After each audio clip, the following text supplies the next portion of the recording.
दोस्तों, अब तक हमने the last man on earth में देखा कि गैल और एरिका आपस में ही शादी कर लेती हैं, क्योंकि उनके ग्रुप में अब कोई ऐसा मर्द नहीं बचा था जो उनसे शादी कर सके। ऊपर से गैल अपने बच्चे का अकेले ध्यान नहीं रख सकती थी, इसलिए एरिका उसकी मदद करती है। उधर कैरल और गैल जेस्पर को पटाने की कोशिश करने लगती हैं, ताकि जब वो बड़ा हो जाए तब वो उनकी बेटी से शादी कर ले और जनसंख्या को बढ़ाने के इस कार्यक्रम में अपना योगदान दे सके। लेकिन जेस्पर को भी शादी करने में बिल्कुल भी इंटरेस्ट नहीं था, इसलिए वो वहाँ से चला जाता है। पर तभी टॉड उसके पास आता है और उस पर चिल्लाना शुरू कर देता है, क्योंकि जेस्पर टॉड की कोई बात नहीं मानता था, जिससे जेस्पर बहुत ज्यादा दुखी हो जाता है और फिर अगले दिन उन सबको छोड़कर वहाँ से कहीं दूर चला जाता है। दूसरी तरफ गैल फिर से कैरल के पास आती है और जेस्पर को लेकर उससे लड़ने लगती है। कहती है कि जेस्पर तो मेरी बेटी से ही शादी करेगा। पर तभी मेलिसा वहाँ पर आती है और उनसे कहती है कि तुम लोग ये क्या कर रहे हो, इस दुनिया में हमारे अलावा उसका और कोई नहीं है, और अगर हम ही उसके साथ ऐसा बर्ताव करेंगे तो वो बेचारा क्या करेगा। जो सुनकर सबको अपनी गलती का एहसास हो जाता है और वो लोग जेस्पर से माफी मांगने उसके पास जाते हैं। लेकिन जेस्पर तो वहाँ से जा चुका था, इसलिए वो सभी जेस्पर को ढूंढने निकल जाते हैं। इसी बीच फिलिप और टॉड उसे ढूंढते ढूंढते एक जेल के पास आते हैं, जहाँ पर हम एक कैदी को देखते हैं जो छुपकर उन दोनों को देख रहा था। जिसके बाद हमें उस आदमी का फ्लैशबैक दिखाया जाता है, जहाँ ये आदमी एक लड़की के साथ डेट पर आया होता है, लेकिन उस लड़की को ये आदमी बिल्कुल भी पसंद नहीं आता,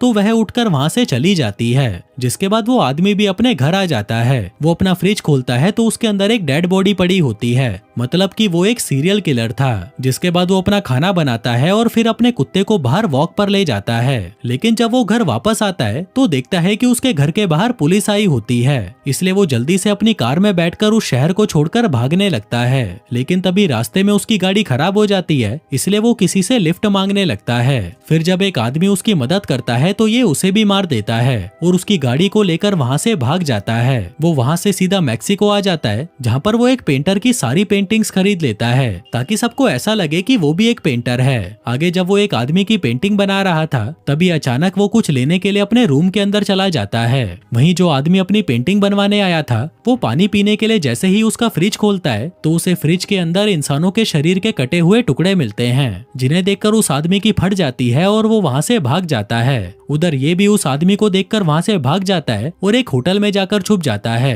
क्योंकि इसे लग रहा था कि वो आदमी पुलिस को जाकर सब कुछ बता देगा। और होता भी कुछ ऐसा ही है। अगली सुबह पुलिस आकर उस आदमी को पकड़ लेती है और उठाकर जेल में बंद कर देती है। वहीं जेल में भी ये आदमी पेंटिंग करने का नाटक करता है और जिस मुस्टंडे की ये पेंटिंग बना रहा था उसे भी ये बाद में मारने वाला था। लेकिन तभी अचानक वो मुस्टंडा नीचे गिरता है और मर जाता है, क्योंकि वो वायरस से इन्फेक्टेड हो चुका था। और फिर धीरे धीरे करके जेल के सारे कैदी और पुलिस वाले मारे जाते हैं, सिर्फ इसको और एक पुलिस वाले को छोड़कर। इसके बाद जैसे जैसे वक्त बीतता है, इन दोनों के बीच में काफी अच्छी बॉन्डिंग होने लगती है और ये दोनों दोस्त बन जाते हैं। फिर एक दिन वो पुलिस वाला उसके लिए खाना लेकर आता है और उसे बताता है कि मैं हमेशा हमेशा के लिए यहाँ से जा रहा हूँ। जो सुनकर वो आदमी उसे आखिरी बार हाथ मिलाने को कहता है, और जैसे ही वो पुलिस वाला उससे हाथ मिलाता है, तभी ये आदमी चाकू उठाकर उसका गला काट देता है और जल्दी से वहाँ से भागने की कोशिश करता है। लेकिन मेन गेट पर तो लॉक लगा हुआ था, जिसका पासवर्ड इसे नहीं पता था। अब ऐसे कोशिश करते करते कई साल बीत जाते हैं और बहुत कोशिशें करने के बाद ये फाइनली मान जाता है कि इसका यहाँ से निकल पाना इम्पॉसिबल है। इसलिए आखिर में वो खुद को खुशी देने के बारे में सोचता है। लेकिन इससे पहले कि वो कोई सही कदम उठाता,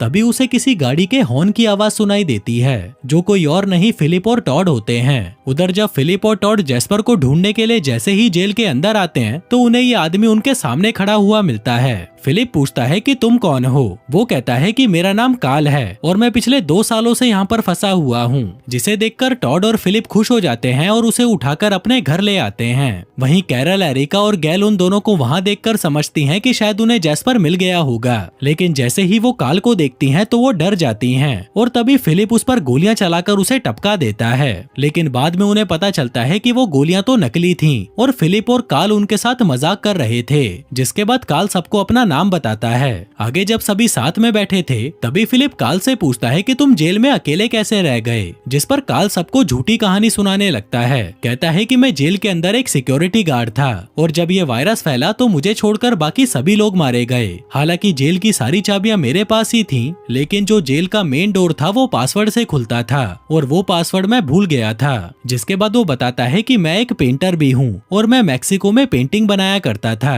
फिर अगली सुबह काल एरिका के कमरे में आता है और उससे पूछता है कि ये खुशबू कैसी है। एरिका कहती है कि मेरी उंगली जल गई थी, इसलिए मैं इस पे बैंडेज लगा रही हूँ। काल कहता है कि तुम्हें बैंडेज की जगह बर्फ लगानी चाहिए, इससे तुम जल्दी ठीक हो जाओगी। जो सुनकर एरिका बर्फ लेने के लिए बाहर चली जाती है। तभी काल चुपके से उसके बैंडेज को उठाने ही वाला होता है, लेकिन फिर वो किसी तरह से खुद को कंट्रोल कर लेता है। आगे वो खुद को कोसने लगता है कि साला मैं सुधर क्यों नहीं पा रहा। तभी फिलिप वहाँ पर आता है और उससे पूछता है कि क्या तुम्हें पियानो बजाना आता है। वो कहता है कि हाँ मुझे आता है और उस पियानो को बजाने लगता है, लेकिन वो बहुत बुरा पियानो बजा रहा था। इसके बाद हम टॉड को देखते हैं जो कैरल और गैल के साथ जैस्पर को ढूंढने जा रहा था, पर तभी मेलिसा उन्हें रोक देती है और कहती है कि जब तक हम लोग जैस्पर से नहीं मिले थे वो अपनी जिंदगी में बहुत ज्यादा खुश था, लेकिन तुम लोगों ने तो उसका जीना हराम कर दिया था, इसलिए वो यहाँ से भाग गया। टॉड कहता है लेकिन अब मैं जैस्पर के बिना नहीं रह सकता, इसलिए वो तीनों जैस्पर को ढूंढने के लिए वहाँ से निकल जाते हैं। फिर रात में हम काल को देखते हैं जो एरिका के कमरे में आता है और फिर से उस बैंडेज को उठाने की कोशिश करता है, लेकिन तभी पीछे से वहाँ पर फिलिप आ जाता है।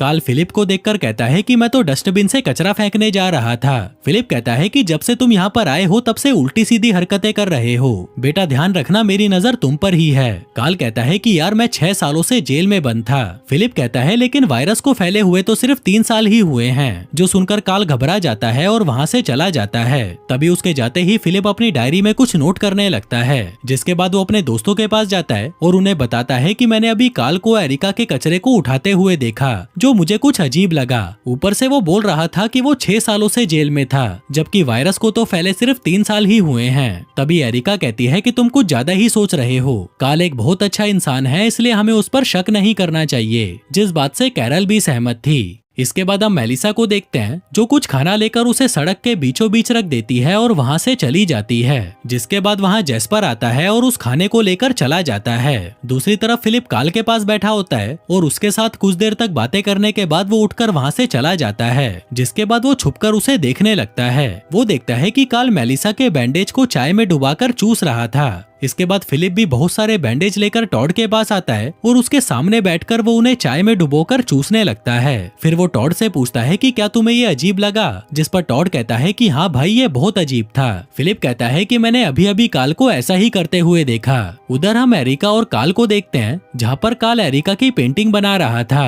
जिसके बाद वो अपना चाकू वाला डिब्बा खोलता है और फिर अचानक से उठकर वहाँ से चला जाता है, जो देखकर एरिका को बहुत अजीब लगता है। इसके बाद वो अपनी बनाई हुई पेंटिंग को देखती है जो उसे बिल्कुल भी पसंद नहीं आती। कहती है कि साला घंटे का पेंटर है ये। तभी काल को ढूंढते हुए फिलिप और टॉड वहाँ पर आ जाते हैं। एरिका उन्हें बताती है कि वो तो अभी अभी यहाँ से चला गया, जो सुनकर वो दोनों भी उसके पीछे जाने लगते हैं। उधर काल गाड़ी लेकर एक कब्रिस्तान में जाता है और वहाँ पर एक कब्र खोदने लगता है। दूसरी तरफ टॉड और फिलिप काल को छुपकर देख रहे होते हैं, जहाँ वो देखते हैं कि काल मरे हुए इंसानों की उंगलियां खा रहा था, जो देखकर उन दोनों की एक साथ फट जाती है कि साला ये सब क्या है। वो दोनों भागते हुए घर आते हैं और सबको काल की सच्चाई के बारे में बता देते हैं। फिलिप कहता है कि काल तो इंसानों को खाने वाला नरभक्षी टाइप का बंदा है। हमने अभी अभी देखा कि वो कब्रिस्तान में से एक डेड बॉडी निकालकर उसे खा रहा था, जो सुनकर बाकी लोग भी घबरा जाते हैं। जिसके बाद वो सभी कुछ न कुछ हथियार लेकर मेन गेट के बाहर खड़े हो जाते हैं कि आज तो साले की हड्डियां तोड़ ही देंगे।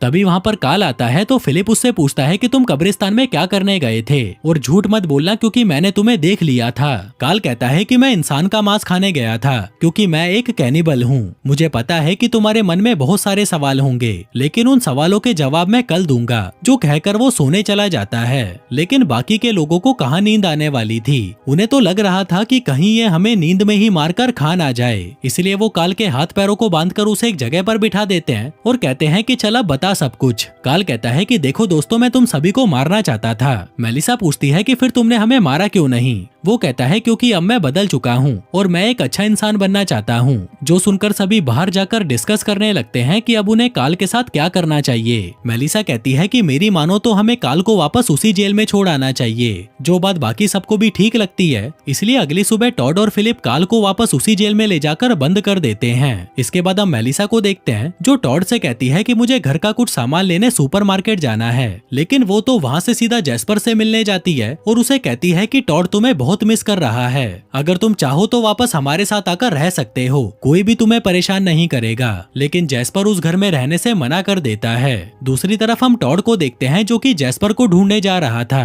पर तभी उसे जेल का दरवाजा खुला हुआ मिलता है, जो देखकर वो घबरा जाता है और फटाफट घर आकर सबको बताता है कि जेल का दरवाजा खुला हुआ था, मतलब कि काल वहाँ से भाग चुका है। जो सुनते ही मेलिसा भागकर कहीं जाने लगती है। टॉड पूछता है कि तुम कहाँ जा रही हो, जिस पर मेलिसा कहती है कि मैं जैस्पर को लाने जा रही हूँ, क्योंकि उसे मैंने ही छुपा कर रखा था। इसी बीच सबको अंदर वाले कमरे से पियानो की आवाज आने लगती है और जब वो सभी वहाँ जाकर देखते हैं तो वो पियानो काल बजा रहा था। फिर वो सभी को बताता है कि मेरे अंदर मांस खाने वाला एक राक्षस है, इसलिए मैं खुद को रोक नहीं सकता और मैं तुम सभी को मारकर खा जाऊंगा, इसलिए तुम लोगों के लिए बेहतर यही होगा कि तुम मुझे मार दो। जो सुनकर वो सभी डिसाइड करते हैं कि अगर हमें काल से बचना है तो हमें उसे मारना ही पड़ेगा और काल को कौन मारेगा ये डिसाइड करने के लिए वो लोग एक गेम खेलते हैं, जिसमें जिसके पास भी छोटी वाली स्ट्रॉ आएगी वही काल को मारेगा और सबसे छोटी वाली स्ट्रॉ कैरल के पास आती है, मतलब कि अब कैरल को ही काल को मारना पड़ेगा। जो देखकर कैरल बहुत ज्यादा घबरा जाती है और वहाँ से चली जाती है, पर तभी फिलिप उसके पास आता है और कहता है कि मेरी जान तुम घबराओ मत। जिसके बाद वो खुद की स्ट्रॉ को छोटी कर लेता है और कहता है कि काल को मैं मारूंगा। जिसके बाद वो काल के पास उसे मारने चला जाता है, पर तभी काल उससे कहता है कि मुझे आखिरी बार रूबिक्स क्यूब को सॉल्व करना है, जिस पर फिलिप भी उसे वो क्यूब सॉल्व करने को दे देता है और वहाँ से चला जाता है। लेकिन जैसे ही काल उस क्यूब को सॉल्व कर लेता है तभी वहाँ एक जोरदार धमाका होता है, जिसमें काल के चीथड़े उड़ जाते हैं क्योंकि उस क्यूब में बॉम्ब था। इसके बाद फिलिप बाकी लोगों के पास आता है, जहाँ वो लोग उससे पूछते हैं कि क्या तुमने काल को मार दिया। फिलिप कहता है कि नहीं, मैं उसे नहीं मार पाया क्योंकि वो साला खुद ही फट गया था।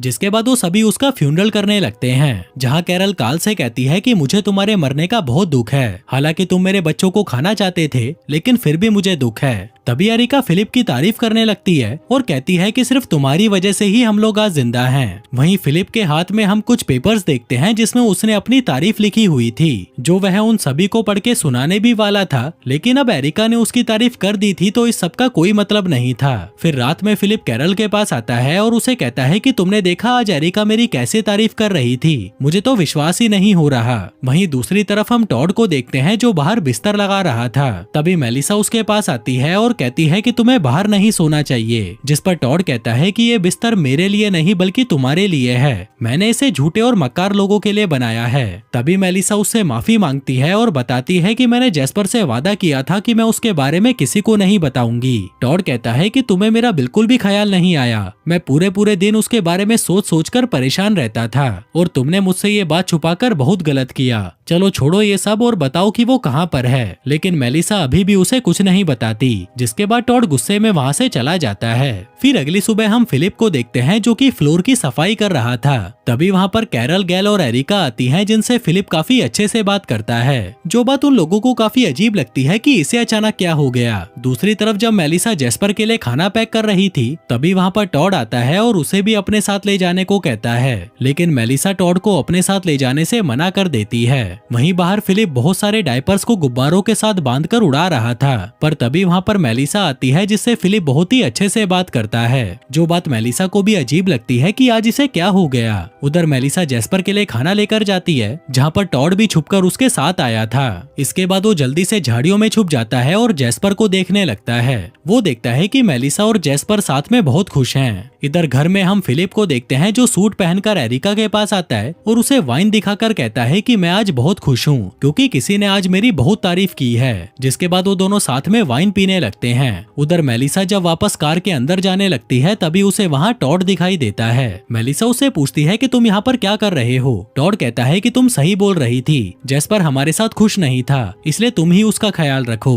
जिसके बाद वो दोनों साथ में अपने घर लौट आते हैं। उधर जब फिलिप और एरिका साथ में दारू पी रहे थे तभी बातों ही बातों में एरिका फिलिप का हाथ पकड़ लेती है, जो देखकर फिलिप को अच्छा नहीं लगता और वो उठकर वहाँ से चला जाता है। फिर कुछ देर बाद वो कैरल के पास जाता है जहाँ पर एरिका पहले से ही बैठी थी। फिलिप एरिका से कहता है कि मैं एक शादीशुदा और पवित्र आदमी हूँ और तुम मेरे साथ ऐसा गंदा काम करने के बारे में सोच भी कैसे सकती हो। जो सुनकर एरिका को गुस्सा आ जाता है और वो उठकर वहाँ से चली जाती है। दूसरी तरफ हम टॉड और मेलिसा को देखते हैं जहाँ मेलिसा टॉड से कहती है कि मैं अभी माँ नहीं बनना चाहती, लेकिन ये जरूर चाहती हूँ कि तुम बाप बन जाओ। जिसके बाद वो दोनों गैल के पास जाते हैं जहाँ पर टॉड गैल से पूछता है कि क्या तुम मेरे बच्चे की माँ बनोगी, जिस पर गैल को कुछ समझ नहीं आ रहा था कि वो उसे क्या बोले। टॉड कहता है कि देखा मैंने बोला था ना कि ये नहीं मानेगी। जो कहकर वो वहाँ से जाने ही लगता है कि तभी गैल उसे रोक देती है, कहती है कि मैंने अभी तक ना नहीं कहा है। टॉड कहता है मतलब तुम्हारी हाँ है। गैल कहती है कि मैंने अभी हाँ भी नहीं कहा, लेकिन मुझे सोचने के लिए थोड़ा टाइम चाहिए। उधर दूसरी तरफ हम फिलिप और कैरल को देखते हैं जो अपने बच्चों के साथ खेल रहे थे। तभी गैल एरिका के पास जाती है और उसे सारी बात बता देती है कि टॉड मुझे प्रेग्नेंट करना चाहता है, लेकिन एरिका उसे ऐसा करने से मना कर देती है। फिर रात में जब सभी साथ में डिनर कर रहे थे तभी टॉड गैल को देखकर मुस्कुराने लगता है और सोचता है कि गैल मुझे कभी मना कर ही नहीं सकती। वहीं फिलिप टॉड से पूछता है कि भाई क्या बात है, आज बड़ा खुश दिखाई दे रहा है। जिस पर टॉड सबको बता देता है कि गैल मेरे बच्चे की माँ बनने के लिए तैयार हो गई है, जो सुनकर सभी हैरान हो जाते हैं। तभी गैल टॉड और एरिका को कुछ बात करने के लिए अकेले में बुलाती है और टॉड से कहती है कि मैं तुम्हारे बच्चे की माँ नहीं बन सकती, जो सुनकर टॉड बहुत ज्यादा निराश हो जाता है। फिर अगले दिन मेलिसा टॉड के पास बहुत सारे खिलौने लेकर आती है क्योंकि गैल के मना करने से उसका मूड खराब हो गया था। जिसके बाद टॉड उन खिलौनों में से एक खिलौना उठाकर वहाँ से चला जाता है। दूसरी तरफ हम फिलिप और कैरल को देखते हैं जो कि इंटीमेट हो रहे थे। फिर अगले दिन जब टॉड एक ट्रेन के खिलौने के साथ खेल रहा था तभी उसके पास फिलिप आता है और उसे समझाने की कोशिश करता है। कहता है कि भाई तू दिल छोटा मत कर, हम कुछ ना कुछ जुगाड़ करके तुझे बाप बना ही देंगे। लेकिन तभी वहाँ पर मेलिसा आ जाती है और फिलिप से कहती है कि तुम टॉड से बच्चे के बारे में कोई भी बात नहीं करोगे, क्योंकि बच्चे का नाम सुनते ही टॉड उदास हो जाता है। अब ऐसे ही चलते चलते 6 महीने बीत जाते हैं और टॉड अभी तक उदास ही था, जिसके साथ ही उसने उस खिलौने वाली ट्रेन को पूरे कमरे में फैला दिया था। तभी वहाँ पर फिलिप और कैरल आते हैं जो टॉड की ऐसी हालत देखकर मेलिसा को डांटने लगते हैं कि ये सब तेरी वजह से हुआ है। वहीं कैरल एक बार फिर से प्रेग्नेंट हो चुकी थी, लेकिन वो टॉड के सामने अपना पेट छुपाने लगती है क्योंकि ये देखकर टॉड की हालत और भी खराब हो सकती थी। वहीं बाकी लोग भी टॉड को ऐसे देखकर बहुत ज्यादा परेशान थे और उन्हें कुछ समझ नहीं आ रहा था कि वो टॉड को ठीक करने के लिए क्या करें। पर तभी फिलिप के दिमाग में एक आइडिया आता है। वो टॉड को अपने साथ बाहर ले जाता है और उसके सामने बच्चों की बुराइयां करने लगता है। कहता है कि भाई बच्चे होने के बाद जिंदगी बर्बाद हो जाती है, हमारी आधी जिंदगी तो उनके डायपर चेंज करने में ही निकल जाते हैं। जो कहकर वो गंदे डायपर्स को बैलून में बांधकर उड़ा देता है। तभी वहाँ पर कैरल आती है और फिलिप से कहती है कि वो फिर से प्रेग्नेंट हो चुकी है। जो सुनकर फिलिप पागल हो जाता है और खुद को कोसने लगता है। कहता है कि मुझे और बच्चे नहीं चाहिए, मुझे अपनी जिंदगी बर्बाद नहीं करनी। जो सब देखकर टॉड वहाँ से चला जाता है और घर के अंदर आकर अपने ट्रेन वाले खिलौने को निस्तो नाबूद कर देता है। जिसके अगले दिन वो अपने बाल कटवाकर और अच्छे से तैयार होकर मेलिसा के साथ बाहर आता है और सबको बताने लगता है कि मैं अपने सदमे से बाहर आ चुका हूँ। तभी गैल टॉड से कहती है कि मैं तुम्हारे बच्चे की माँ बनने को तैयार हूँ। जो सुनकर पहले तो टॉड को विश्वास नहीं होता, पर तभी गैल कहती है कि मैंने इस बारे में एरिका से बात करी थी और उसे भी हमारे बेटे के लिए एक छोटा भाई या बहन चाहिए। जो एरिका तो मुझे दे नहीं सकती, तो ये काम तुम्हें ही करना पड़ेगा। जो सुनकर टॉड बहुत ज्यादा खुश हो जाता है और फिर वो सभी एक दूसरे को गले लगा लेते हैं। वहीं दूसरी तरफ हम देखते हैं कि जिस डायपर को फिलिप ने बैलून से बांधकर उड़ाया था, उस बैलून को कोई आदमी उठा लेता है।